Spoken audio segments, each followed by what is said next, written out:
Welcome, everyone. This is Coaching in Session. My name is Michael Rearden, and I will be your mindset coach today. And today we're going to be talking about transition into leadership and how you can find fulfillment in life. Sometimes in life, we're going to be afraid to take action. Sometimes we're going to be on the onset of burnout. Sometimes we don't know what next step we can be taking. And it can be difficult because you're trying to keep your head above water. The world's on your back. Everything is coming at you all at once, it seems, and you're trying to figure out how can you survive. And if you know anything about the brain's main role and job is to keep you comfortable, to keep you alive, and to keep you, hopefully, in a sense of, I'm doing well. But the last aspect of I'm doing well is not so much of what is conducive to true success and happiness. Happiness is going to be what? Financial freedom. Happiness is going to be what? Having a loving family. Maybe some materialistic goods. Happiness is a skewed definition that many people think is at a destination. However, we can choose to find power. We can choose to find happiness. We can choose to find a better life today. But in order to do that, we do have to go on a journey. We do have to have a conversation, not just with a coach, but with ourselves. Because when we are trying to navigate to the better parts of our life, there's going to be us as the roadblock. We are the gatekeeper to our success. We are the person who's stopping us from everything good. And it might seem like the world's against you, or that it's not fair, or that we should blame the rich because it's just unfair and it's uneven. But we don't have the habits and we don't have the discipline yet for that success. I always say if you do not have something in your life, it's because you have not attained what you needed in order to maintain it. So if you are having a hard time getting to the point in life, or if you have reached a point in life that you thought was going to be happiness or fulfillment and it's not there, then we have to go on a journey. Where is that?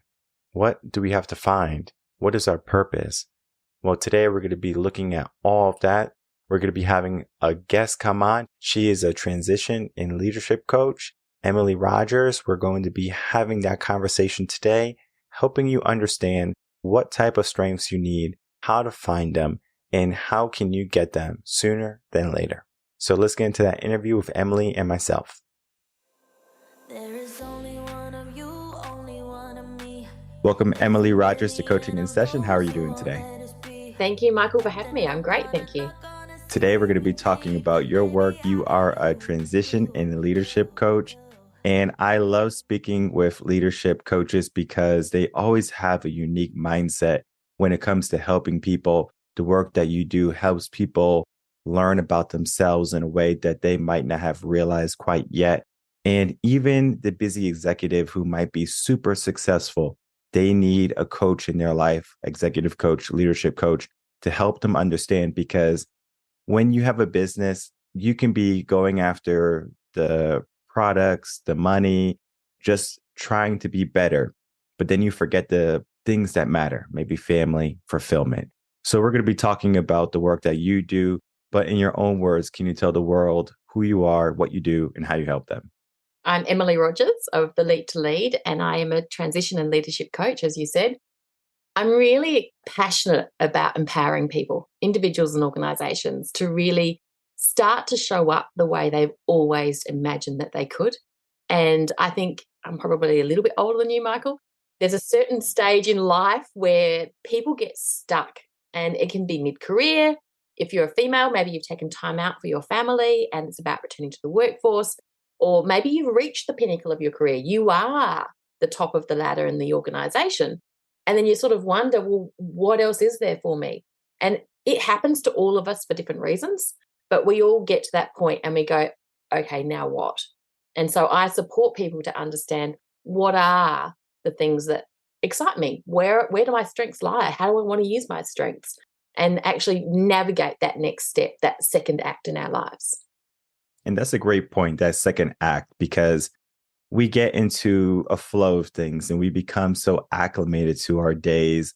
One of the big things that I work with is like parents transitioning from not being parents anymore. It's like they're 18, they are dealing with their kids going off to college, And now they're like, what do? I have all of this free time. They're out of the house is empty, and they're trying to find their purpose again. When we look at life for the different stages, the different acts, there's going to be moments that are good, moments that are bad. For example, leaving off to college, that's a good moment, right? You get to see them grow up. You can look back at all the pictures and you could say, wow, this is what the past 18 years were. Yes. But then sometimes there could be a moment in life where you have a grief, someone passes away. It can make you realize and look at life a little bit different. Can we talk about the different acts of life and how you help people through those? And as you said, there are lots of different reasons that you go through a transition in life. When you get married, when you have kids, when your kids leave home, when you have a death, when any moment where you shift life. It could be that you move state, where you move country. There's lots of reasons why you transition. Maybe you got made redundant. Maybe your industry you're working in has changed and you don't enjoy the values anymore. There's lots of reasons you can get to that transition point. And as you said, it's about understanding, well, what is my purpose going forward? And understanding that purpose shifts with any shift in life. And so if you have had something change, either in your personal life or in your career, then there's a chance that there's been a shift in your purpose as well. And it's about realigning yourself with that shift. For some people, that will be a big change. For others, it's a smaller change, but understanding that it happens. And I guess reassuring people also that it's normal, that you will go through this. And you probably find it when you're the people you're talking with as well. It comes with a sense of loss, a sense of maybe a bit of erosion of self-confidence, maybe something is missing from me now. If you can understand that's happening for you, look in your life, what has changed that's caused that shift, and then how do you realign yourself to your new direction? You know, we ask kids when they're at school, what do you want to be when you grow up? It's such an unfair question because with every life change, there's going to be a shift in that purpose. And so understanding that's going to happen and that it's normal is really important. Yeah, no, that's a very good point too, because when they're in kindergarten, what do you want to be? I want to be a doctor. I want to be a lawyer. When I was a kid, I wanted to be a lawyer. And then eventually it was like, oh, I don't want to be a lawyer anymore. It's too much work. And I mean, I just despise paperwork. I have to do some paperwork here and stuff, but like, I just despise paperwork. I was a teacher for quite some time. And when I had to do the grading of tests and paperwork and grades, I was just like, oh, this is terrible. Even the lesson plans is like, Jesus. But at the end of the first year, it got a lot easier because you created the systems. And so everything was a lot easier. And in our life, we create systems all the time. We create routines, and then eventually our routines are upheaved or upturned, and we have to deal with the. I want to talk about something that has happened in the past, but it seems like it's always looming. The fear of another recession or pandemic, right? That is life change. Many people, they went through so much during that time. The transitions they had to go through in their mind. And many people learned during that time that they were not equipped to handle a big transition like that. Even the government found out like, whoa, people are just not equipped to do that. And I mean, if you look at our education system, it is not built on helping them transition. It's not helping them on grief. It's not even helping them be successful. It's the basic curriculum, the knowledge, the reading, the writing, the math. And that is what we teach them. But they don't learn these life-saving and maybe the most important skills they will ever learn in their life. And that is the skill of transitioning from Resilient. Yeah, to be resilient in the face of uncertainty and danger. How do you navigate through that? Yeah, I think you're so right. The way societies, and it doesn't matter which culture you're in. I mean, we lived in Asia for 12 years and it's no different really in other cultures either. But we are teaching kids on a verbatim system and we go into careers. And I think traditionally careers, you had a ladder in place of you. If you got into a hotel, you knew how to get to the top. If you got into an architecture firm, you knew the steps you had to take. Like it didn't matter what you did, you could see the steps. I think through that, we've lost that sense of resilience. And how do we bring that back? The one thing I start with all of my clients, and I'm sure you do this something similar, is to find your strengths. Let's just go back to all the skills and experiences you've had, and let's look at what your strengths are. And those 2 or 3 key strengths, once you know what they are, then you can ask yourself, How do I want these to show up in my life? How do I want to serve others with these strengths? And if anyone's listening to this or watching this and going, okay, yeah, how do I do that? There's a really fun way, which is to turn some really nice music on, whether it's classical or something a bit more upbeat, whatever is good for you. Set the scene for yourself, set a timer for 10 minutes and put down on Post-it notes absolutely everything you've ever done. Negotiating with your child why they can't have that cell phone, the inner strength you showed when you farewelled your child off to college, whatever it is. Put down everything you've done, everything you've done in a technical sense and work, all those personality things that you use when you're managing your personal life, put them all down on Post-it notes. And then after 10 minutes, reset the timer for another 10 minutes and start to group them into categories.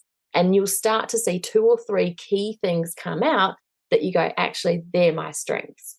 And then ask yourself those 2 questions. How do I want these to show up in my life? And how do I want to use them to serve others? And you're right. Economically, I think New Zealand's probably 6 months behind where the States is.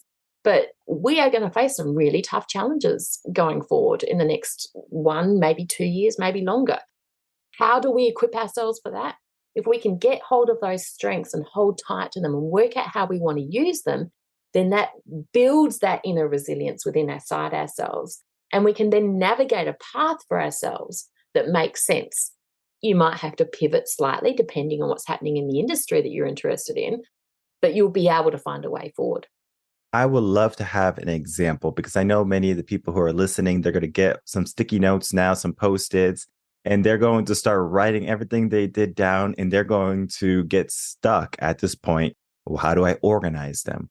What does that organization look like when people are doing that process? This is where setting the scene for yourself is really important. You've got to do it in a space where you're not distracted. Put your phone in another room. Like, you've got to set the scene for yourself. And you've got to be in that zone, so to speak. For me, I light a candle. It's the music. It's being in I actually go outside in the garden and put it on the outside window of my house. Find a space that's good for you. And then when you do that first 10-minute brain dump, and another thing I didn't mention is to not judge yourself.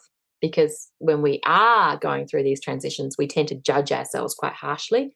So don't judge yourself. Oh, someone else can do that better. Actually, is that really even a skill or a strength? Don't ask those questions. Just put everything down. Go with your gut instinct. When it comes to theming them and organizing them, be a little bit more critical. Be a little bit more. If I've talked about how I talk to my child, and I've got here about how I can negotiate in the workplace, are they the same skill? Bring them together. Start to literally bring them together. And you'll see when you do that, the sheer number of Post-its that come into each group will show you visually where those strengths are, because the hardest part is not judging yourself when you're doing this. And if you can keep that judgment at bay, if you can just be in the moment, then you'll start to see, well, actually communication, for example, is a strength of mine, and I can use that to move myself forward. A lot of people through the pandemic may have changed careers but ended up in something maybe that isn't fulfilling. A lot of women I've talked to ended up in admin roles that probably aren't their lifelong journey. Rather than being an accidental careerist, how do you take those strengths and say, well, what does it look like for me? And where can I go? And starting to identify what that could be moving forward. There is a popular trend, and this is like a red pill conversation. We're not going to go too deep into it. We're just going to stay on the surface level on this one because I think the surface level is plenty to talk about. Okay. Where we talk about the transitions, we talk about different moments in your life. As you said, there could be a businesswoman who is in administration and maybe she has a family. There is a notion where it could be separated. There's some people who could be stay-at-home moms, and some people can go off and have a career and be career orientated and maybe put their career in their 20s and then in their 30s start a family. What's your take on that? Because I know there's a lot of confusion when it comes to that conversation. Should a person focus on their career or maybe focus on their family, or is it something that is personally aligned with what they're trying to accomplish in their whole entire life? Yeah. And I think the key there is to go back to what are your values. So my values are family, freedom, growth, and impact.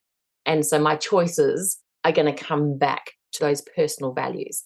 If you're thinking about that from your own perspective, whether you're a career woman, stay-at-home mum, or dad, it's not just women, depending on what your circumstances are, if you're asking yourself that question, what are your values? I didn't have a choice, actually. We were living in Asia, and my ability to work in human resources was removed because of the countries we lived in. I was at home with my kids, but I was volunteering basically full time in NGOs, in networking organizations. I was doing some coaching, doing other things unpaid, which still took me out of the home, but gave me something that I could invest my time and energy in. What are your values? How do they align for you? The more people I talk to at the moment, it's that midlife piece where the kids are older, and probably you're seeing it as well, before they go off to university or college.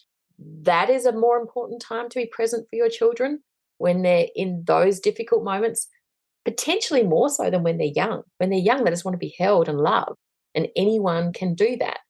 Those relationships are potentially more critical, and lots of people are opting out of careers at the moment to be more present with their teenage children, or making choices around flexible working so they can be more present with their teenage children. It's interesting, the different trends, but I think it comes back to what are your values, your personal values, and then make your decisions based on that. If someone has a value of family, right, it's a big thing they want, should they sacrifice that value of family because they have to have a career first, maybe become financially stable? Is it okay to put your values and your ideals and your dreams on hold until you're, I guess, in a more stable situation? It's a good question, Michael. I did. It took me time to get into that space. So I was a little bit older when I had the kids, not as old as some people. But, it's a personal choice, I think. It also comes down to what support you have around you. I haven't lived in Australia since I was late teens, early 20s. I've been overseas ever since. So I haven't lived around support. I had to be in a situation where I could support, well, my husband and I could support ourselves, because we didn't have that. We couldn't rely on grandparents. We couldn't rely on anyone else to help us out. We've been on our own doing this. For some people, they can actually balance it really well. And I think the opportunities to balance it are probably increasing post-pandemic, because people understand hybrid work and flexible working now more so than ever before. There's potentially an opportunity now that you can balance both and do both at the same time. But you need to be really centered in your values and not overcommit as well, because you can easily burn yourself out at the same time. Burnout is definitely something that people need to learn how to avoid, but we give ourselves so much on our plate all the time, especially if you're a parent, especially if you're going to climb the corporate ladder. There's just always a new worry in our mind. And when we're looking at that aspect of worry, right, it's something that can be a good thing, but oftentimes it turns into a negative thing. So it turns into overeating or not conscious eating because you're just trying to fill yourself up with a moment of good, right? Get those good endorphins. And it seems like, especially here in America, I'm not sure how it is over there in New Zealand right now, but we do a very poor job at being the best person we can be, especially when it comes to our health, because we don't know how to operate through the anxiety and through the stress. How do you help people navigate through that anxiety and stress and become a better person at the end? And it doesn't matter whether you are the CEO of a business or whether you are a stay-at-home mum. The model I use to manage your stress and overwhelm is the same. And that goes back to Stephen Covey's 7 Habits of Highly Effective People, the circle of control and the circle of concern. You've got 2 circles. Everything that happens in your life falls within 2 circles. The larger one is your circle of concern, and the smaller one in the middle is your circle of control or your circle of influence. And so what I encourage my clients to do is to take a step back and think about all the things that they're investing time and energy in, worrying about. Where do they sit? If it's the traffic, the weather, other people's opinions, what's happening in financial markets, whatever it is, that's all in that larger circle, the circle of concern. The things you have control over are what you eat, what you think, what you do next, the actions you take, your behaviors, your habits. I work with people to understand what is in the circle of concern. And if that's a concern, but it's really important to me, what can I do in my circle of control or circle of influence to have an impact on that? I'll give you a personal example. My dad diagnosed stage 4 cancer as we went into the first lockdown, and I couldn't get there. Yes, I was worried about him. Yes, it was very emotionally draining, but I actually couldn't do anything about it. I couldn't physically be there to help he or mum. I couldn't be a part of his medical appointments. There's nothing I could do. I had to sort of let go. Yes, I was upset. Yes, I cried a lot, but I had to let that go as well and focus on what I could do. I could send him care packages. I could be on FaceTime every day if he wanted to talk, and sometimes he didn't, and sometimes he did. I made myself available so that those opportunities were there. When I brought it back into my circle of concern, I could then be very comfortable. I was doing everything I could in my power to, help him, help myself, help my children, help my husband through this situation. And I think when he finally died, I was in a better place because I had operated from that circle of control, not from the circle of concern. Poor me, I can't get to my dad. This pandemic has locked my borders. It would never have changed his cancer diagnosis, but it would have changed how we as a family dealt with it. But there's other silver linings that came. My mum had to step up and take control of her own life. There's other things that come out of it. And if we spend all our time worrying or being in that circle of concern, we miss opportunities for resilience, for our own growth and development inside our circle of control. And then when things do get to that situation, my dad dying, you are stronger because you've been operating from that circle of control, because you've been in yourself working with your strength and your capabilities. You are more resilient and stronger and better able to cope. It's a rather personal example, but it sort of demonstrates, I think, quite well.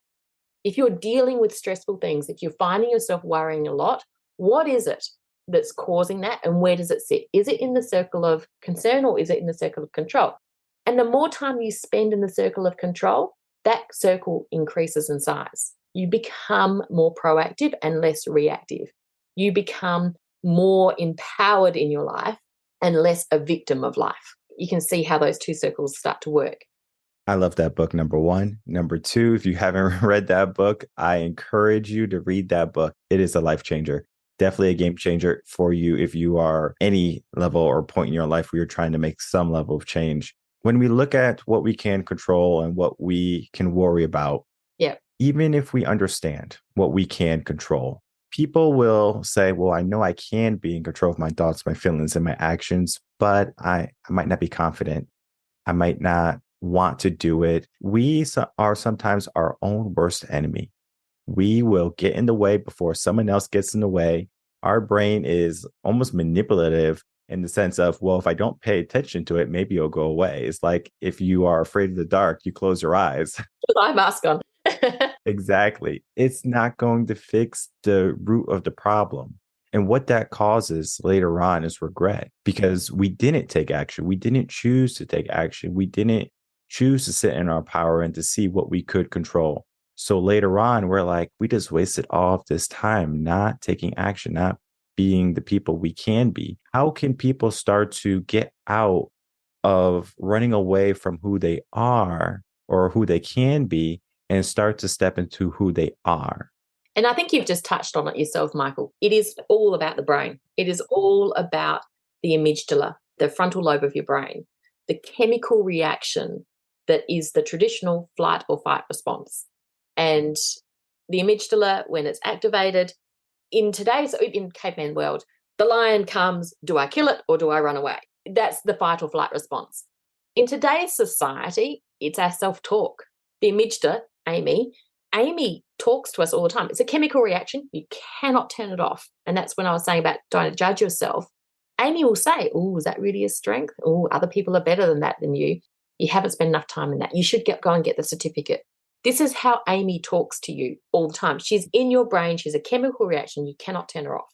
So how do you deal when something is always telling you, you probably shouldn't do that? No, the weather's not going to be great for that. Somebody else will be expecting this, or that other people are better. If you're always hearing that internally, what do? You've got to tune into it. For me, I go out for a walk in the fresh air, in the sunshine.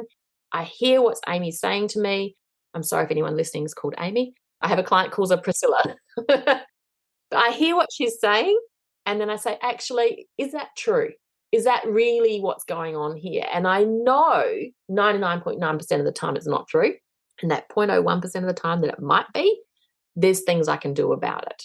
You just have to tune in and hear what Amy's saying, and then you can ask, is it true?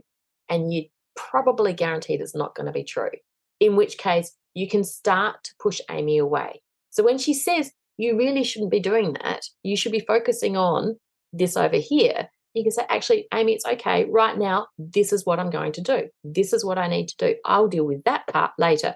You can literally answer her back, because all she wants to do, flight or flight response, is protect you. She wants to keep you where you are because that's what she knows. She doesn't want you making change. She doesn't want you shifting your life because that's scary. She doesn't know what that looks like for you. She doesn't know what risks are going to be out there. She wants to keep you safe.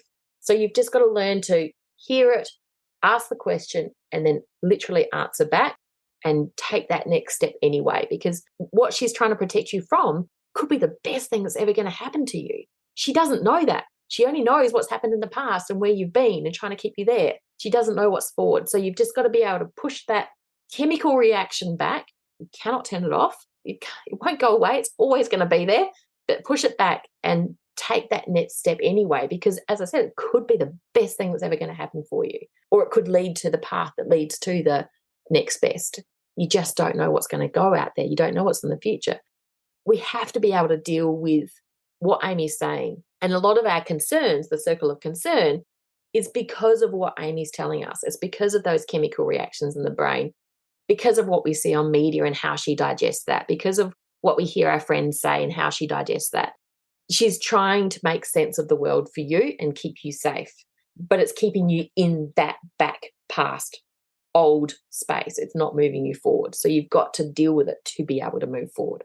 Would you say when we're looking at our fight or flight, and we're going to focus on the fighting first, right? We have to go against what our brain is telling us. Yeah. Do you think that is going to be more bravery and courage, or more of confidence knowing that you can do it?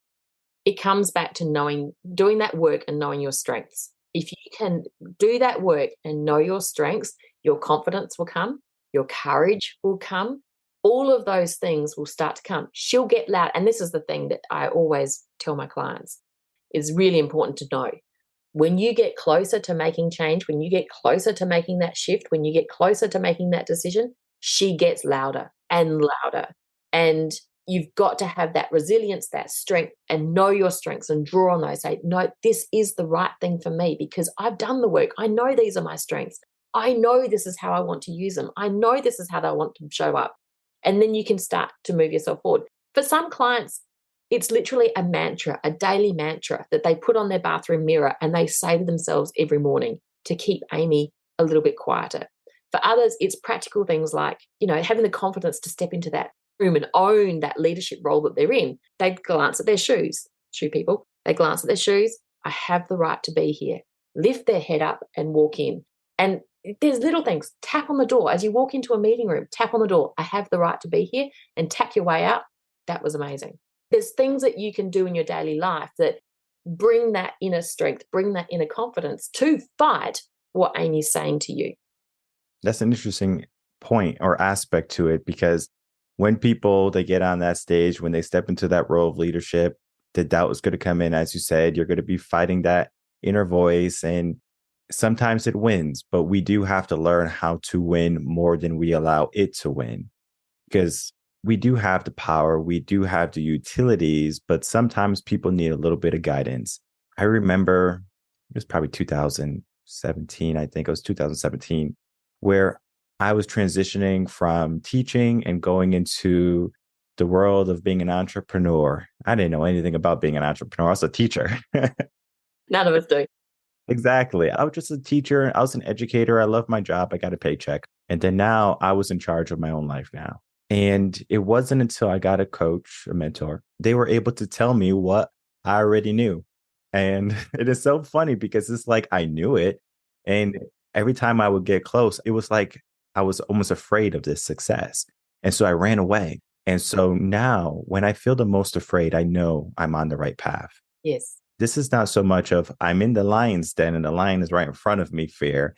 This is the fear of what we give ourselves as people when we're growing into success and leadership. There is a power that many people are afraid of because it is almost omnipotent in the sense of we have a lot of control over our lives and control over other people's lives. And it can be a scary thing because people don't want to mess up their life, and they sure as heck don't want to mess up other people's lives. No, exactly. And I think touching on that so well, because, people, we are driven by fear and got to be able to let that fear go. And so much of what we do in life is about just taking that next step, that next right thing. There's a video clip of Oprah. It's an old one, but she talks about it, what is that next right thing? Just find that next piece of the puzzle, the next one. It doesn't have to be a big step, just the next one. Do that strengths assessment I talked about. I've got one you can go and download on my website, but just do something to find your strengths and then know those. And then once you ask those two questions, how do I want them to show up in my life and how do I want to serve others? You'll know the path you're going to start going down. So what's the next little thing you can do? For so many of people I work with, and you probably find this too, Michael, it's actually getting your diary out and planning when you're going to make time for this and prioritizing you and that next step in your diary and allocating time to it and committing to taking action. That becomes a huge barrier when we're in that fight, flight, fear sense. Is we get stuck because we don't move forward to take any action, and we can't if we don't put it in our diary. If we don't prioritize ourselves and that path for ourselves, nobody else is going to do it for you. No guardian angel is going to drop on in and make it happen for you. You've got to show up and make it happen for yourself. And you would have found the same thing starting your business. The fear's there. It's real. It's a chemical reaction. It's real. But if you don't take that next first step, find a mentor, find a coach, do some research, whatever it is, you've got to put it in your diary. You've got to make time for it and take action. And I'm going to make it easy for everyone. The next step you should be doing is checking out Emily, her website, go into that and finding your strengths. You can go there. You can go to Cliff and Strength Finder. There's so many tools that you can look at your strengths. And it's important that you have people in your corner by your side helping you along the way. We can go this path alone, but it's easier when you have someone there cheering you on, because in the moments when your mind is telling you to run, your coach is going to be saying, no, run toward that. It's so important for that. Emily, as we begin to wrap up, I would love to have some final words from you, and then to please tell the audience where they can find you. I said it at the start. We all transition at different aspects of our life. And I guess know that it's normal that you'll feel this uncomfortableness, that you'll feel a bit of loss, that your confidence will erode a bit. Just know it's normal. You haven't done anything wrong. You haven't made the wrong choices. You haven't made the wrong decisions. It's just your path. And when you feel like that, as you said, zero in on those strengths, find them. How do I want them to show up in my life and how do I want to serve others? And that will then show you where you should be going next. And if you can do that, then you are ready to lead your next act, your second act. I just want people to feel empowered that it is normal and they can do it for themselves. And where can people find you? TheLeap2Lead.com is my website, but I'm on social, The Leap to Lead, Facebook, Instagram, and LinkedIn. And yeah, I'm just really passionate about people understanding this is normal and it's okay, and it's just finding that next path. Awesome. All those links are going to be in the description box below. Everyone check them out. Follow her on social media. Check out her website and begin to take control of your life. There's going to be a lot of worry in your head, and there's going to be a lot of things that you can control. And most of the things that you worry about, you can control. As we said, there's going to be the 2 circles of concern and what you can control. We want you to control what you can. Get some help today. Reach out to Emily, and then find the leader within you that's hiding. Maybe in the shadows, maybe in the dark. We just need a torch. We just need a light to light the way. I want to thank you so much, Emily, for coming on, spending some time with us, and helping people transition into leadership. Thank you, Michael. Thank you for this opportunity. It's so great to meet you. All right, everyone. I would like to thank you so much for watching that interview with Emily Rogers and myself. What went on in that episode was, number 1, goodness, and number 2, an eye-opening experience. Because when we're trying to find who we are, who we can be, it's difficult in the beginning because we are looking at what we have done, what we can do. And we might be looking at some of the past mistakes we have made, or maybe some of the things we have learned. The past wisdom can also stop us. So we might have tried to jump across a river or a ravine or whatever, and we made a mistake and we failed. So what do we put into our mind? Oh, we can't do this. This is not something that we can do. If you are going to give yourself a limit like that, we do have to ask ourselves, is that limit going to be stopping us later in life? I remember when I used to live in Connecticut, there's a place called Brownstone Park. And it's a quarry that has like filled with water and is super deep. You can go cliff jumping. They have zip lining, swimming, water toys. It's a lot of fun. I remember I was on one of the cliff jumps and they have like a little baby one and then they have the taller one. And when you're on the bottom and you're like on the dock and you're looking up at the cliff, it doesn't look like it's that high. I'm like, that cliff is not even that high. There's other cliffs that are higher in the area that you're not supposed to jump off of because you can get hurt. But people go in after dark and they jump off those cliffs because they're just daredevils. So I get onto the highest safe cliff that you're supposed to be jumping there at the park. What I noticed was it's an interesting feeling when you are there and you are at the edge and you're looking down. Your brain just starts firing off like boom, boom, boom, boom, boom. What are you doing? Are you crazy? This is dangerous. But yeah, I have seen people after person. Guess what? They're all fine. Why was I thinking I wasn't going to be fine? So I have a rule. There's going to be moments in your life where you're so afraid. You don't know what to do because your brain's shutting down. Fear will shut you down very quickly. So I give myself a 3-second rule. I give myself 3 seconds to take action. When I was a swim coach, I would sometimes have the kids go into the side of the pool. And this is no cliff jump, of course. It's just the side of the pool. The water's right there. But for them, that cliff was that side of the pool. They were afraid to jump in sometimes. And so I had to do my best. I had to coach them through that process to get them to jump in the water. And once they jumped into the water, typically one time, it was like, oh, I'm fine. That was fun. So we give ourselves this notion of fear, but then the moment we do it, we understand it's exhilarating. Success can be exhilarating. There's moments and there's aspects of our life that can be so fulfilling, yet we choose to avoid them. We choose to run away with other options, yet we choose to avoid them, yet we choose to be the lesser version of ourselves. Why do we do that? Well, we know why after listening to the interview, but sometimes you have to ask yourself, why am I afraid? 3, 2, 1. Either you're going to make it or you're not. In life, you're not going to make it out alive, so you might as well enjoy while you're alive. I'm not saying to go off and do all the dangerous things in the world, but to take a chance. We are going to have regret for the things that we don't do, not for the things that we do. You might say, oh, I wish I did this and I wish I did that. And there might be a point in your life where you're like, I regret doing that. Okay, maybe you regret going to a casino and putting all on black and it was red. That is a life lesson, but money can always be rekindled. For the people who think that money is just something that is just like, oh my goodness, like I have to hold on to it so tightly. And I always say, if you hold on to something very tightly, you're going to lose it. Everything that I do, it's an open door. Come in, you can leave, and it's fine because abundance doesn't know restrictions. But if we hold our fist very tightly, this is restriction. This is a restricted mind. This is a restricted action. How can we start to give ourselves a mindset of going after more in our life, understanding the pros and the cons to what we do, our past and our future, what type of lifestyle we want, values, things along those lines? We talked about raising kids. We talked about how our kids are going to be teenagers and you should spend more time with them then versus when they're younger. Anyone can take care of them when they're younger. It is very true that anyone can take care of your child when they're younger. But I have found in my teaching and my coaching that in order for them to stick around a little bit longer, you have to be present to some degree.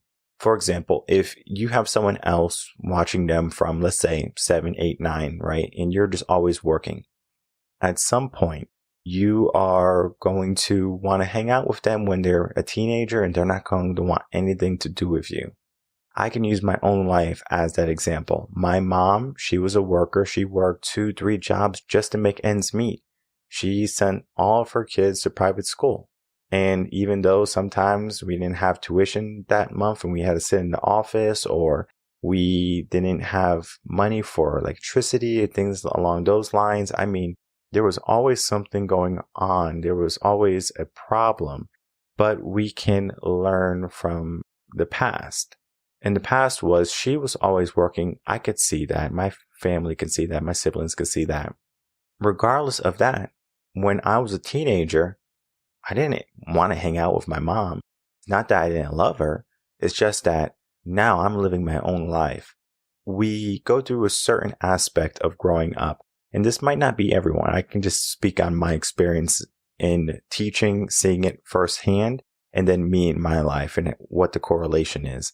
You can not be present, and that's fine. But if you're more present, they're going to be more open to spending more time with you when they're teens. They're going to come to you and ask questions. I didn't ask my parents any questions. If I had a problem when I was a teenager, I fixed it myself. Yet, if there was an opportunity for me to speak to my parents when I was younger more, my mom and my dad, and be open about things, it wasn't one-sided. I wasn't the kid. I was able to be a part of the conversation. I would have spoke to them more. I mean, today, I understand the value of family because I have my own family. And I understand that I can keep going in life and ignore family, but that is not what one of my values are. Family is so important. And I always knew I wanted a family. I always knew I wanted to continue to be a part of my family. It wasn't an age when I was 21 where I say, you know what, I'm done. I'm not going to talk to you guys anymore. Thanks for raising me. See you later. Or see you on Thanksgiving or Christmas or along those lines. And though I might not see them because I'm so far, I live in Texas, they live in Connecticut, I still think about them. I still have the notion of, growing up.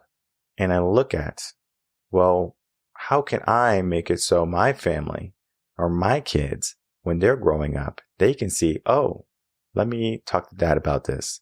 Let me confide in someone else. I understand I'm a mindset coach and I can help him succeed wildly and be the best person he can be. But at some point, mom is mom and dad is dad. And so I understand from coaching and why parents would come to me because they can't do it. Or maybe they have already passed the time. They don't have the patience. They don't have the education. They don't have the know-how to navigate them. So there is a point where we do have to understand that we can spend time with them. We can have anyone spend time with them.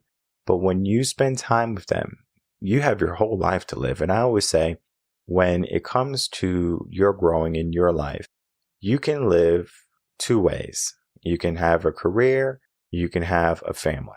Of course, those two have been mixed in the past, 50 years, where people have to go to work. And if you have a family, great.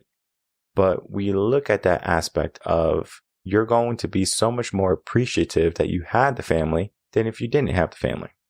Maybe you're going to give yourself a false sense of security if you say, I'm so happy I didn't have any children because then I couldn't accomplish what I wanted to accomplish. But yet you never had the feeling of holding your own child. Yet you haven't had the feeling of understanding what it is like to walk them down the aisle in marriage.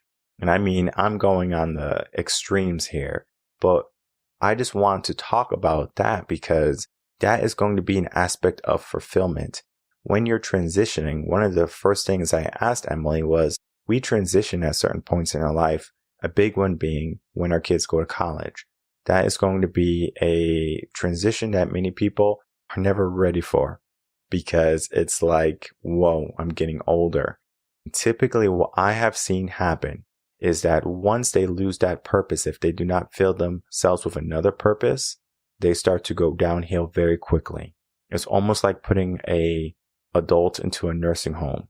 If there's no purpose for them, they drop so drastically. I worked in a nursing home for 6 years. I've seen it happen every day.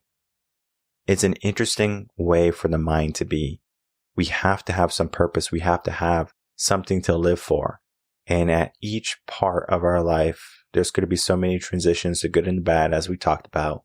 You do have to learn how to be present. You do have to almost be a mind reader or a fortune teller or a psychic. And so you can look at your actions and then start to see the results of what you're doing. I find that it's very difficult to do it yourself. What Emily recommended, get sticky notes, journal, diary. Those are going to be helpful tools. But one of the best things that you can do is get a coach. It doesn't matter if it's Emily or myself. Find someone who's going to help you along the way to a better understanding of your life, your purpose, and then finding true fulfillment. Because fulfillment might be an idea today, but it's going to be a necessity tomorrow. So do not wait. Learn more. Check out the links in the description box below and begin to transition your life into something better. My name is Michael Rearden. I'm a mindset coach. If you have any questions, you can email me coachinginsession@gmail.com. And I'll see everyone on the next episode of Coaching in Session. Until then, everyone take care.